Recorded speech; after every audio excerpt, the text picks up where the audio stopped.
Okay, so in this video, we're going to talk about delivering your orders.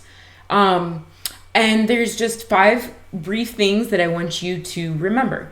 And those are first, your messaging times. So your response rates. I know we've talked about this a lot, but it is very important for Fiverr.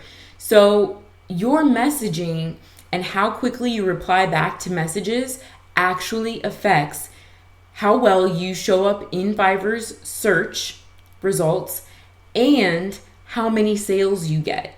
So the faster you reply back to messages and the more that you keep your response rates high, the more sales you are going to get in Fiverr.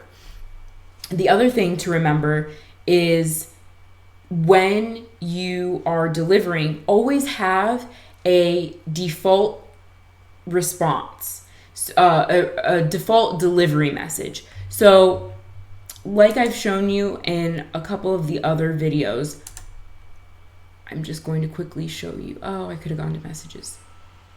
Whatever. Sorry, guys. So let's just go here and I can show you what some of my delivery messages are. All of these messages, all of your quick responses, as they're called, are all here. So they're all together. Whether you're using them for messages or for inside of your orders, they're all going to be right in here within the quick responses. So one that I use very often is, let's see, this one right here, my keyword research one. It's probably my most popular. So I'll just quickly read it to you. Thanks for ordering. Attached is your research. There's a lot that goes into my keyword research. All is explained here, and I send them to my little company support desk. And it actually goes to a specific article so that they don't have to hunt through where it's located.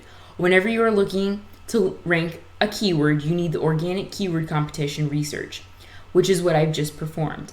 I always try to over-deliver, but please do realize there's quite a bit that goes into every keyword and KC rating that I get for you.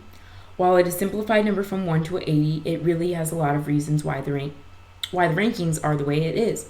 If you want to know more about it, see here, and then I send them to a different place. I pulled a lot of keywords for your research. Utilize the tabs at the bottom and see each step that I went through. Each research step is discussed here. So I'm giving them, if they want to learn more and they want to know why things are the way they are, they can go here and they can read all about it. Now, you guys don't have to do this. I do this because SEO is a very technical service, and I got a lot of follow-up questions about things that I just didn't have time to keep replying back to. So that's why I set these things up the way I did. But I wanted you to see kind of the other elements of this message. Was I first thanked them for ordering. I let them know that their delivery was attached, or wherever it was that they can find the info. I let them know a bit about how I went about doing my service. I began to set expectations for them to go, if you want to see each step that I went through, click here, see this. And then I finish with, it was a pleasure working with you. I hope to work with you again soon. If you appreciated my work, leave me a great review. And if I went above and beyond your expectations, feel free to leave me a tip for a job well done. So again, those, and I do highly recommend, those bring me to my next 2 points, is always ask for a review. In my reputation course, it said people that were asked to leave a review, out of the people that were asked to leave a review, 50% would leave a review. So not everyone's going to leave a review, but a lot more people are going to leave reviews if you ask than if you never asked at all. So always ask for a review, and always ask for a tip. You know, you never know if you'll get it. And here's the thing. When I first started working on Fiverr, people would actually create separate gigs for people to leave them tips. I never actually did that because now Fiverr has an inbuilt thing to leave a tip, but that is something that people would do, and they would actually ask, and they would do it. They would get tips. And I was like, oh, wow. Okay. So then I started asking for tips. And when I started asking for tips, I would get a lot more tips. Now, I don't get tips all the time, especially for SEO services, and I charge a little bit more for my services. So I kind of inbuilt the price that I want, but I still do get tipped a lot more often versus never asking for one at all. So that's a great way to get some extra cash. And, it pays for your coffee for the day, right? So with that being said, the one final thing that I want to leave you off with when delivering your orders is sometimes it's not always going to work out. Even I, a top seller with 5-star reviews and a 5-star rating, I still had quite a few cancellations. It just happens. Sometimes there's just a lot of reasons. So when those things come along where you're not always able to satisfy everyone, do this. First, try to make it work. So let's say that you delivered on your gig, but the customer is not happy and satisfied. That's fine. Okay. First, try to work out with them. If it is something, hopefully they came to you approaching like, what was this? Or, I have a question about this, or I'm unsatisfied with XYZ.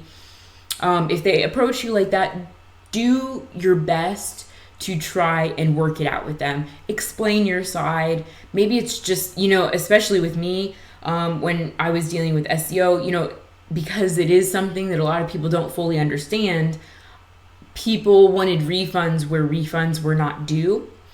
So I had to explain myself sometimes. And that's why I've also made those default responses and things like that that'll save you time.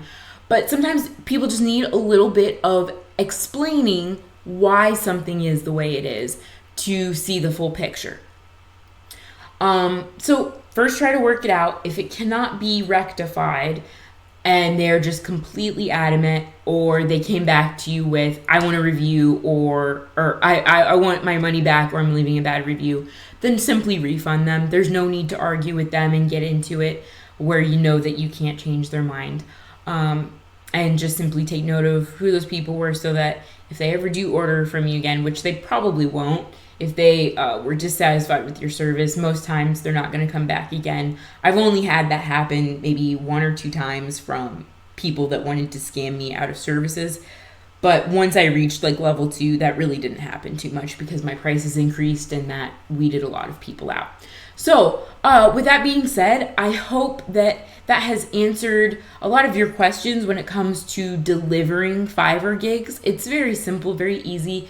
Fiverr's system has only gotten better and more streamlined over the years, and I'm sure they're only going to keep on improving as they get more and more users. So that's it. Those are the 5 things to remember when it comes to delivering, and if you follow those things, you're going to be a top seller, or at least you're going to be acting like a top seller, and you should be getting a lot more sales than if you didn't follow these things. So that being said, stick with me in the next video and we'll keep on going on how to become a top seller on Fiverr.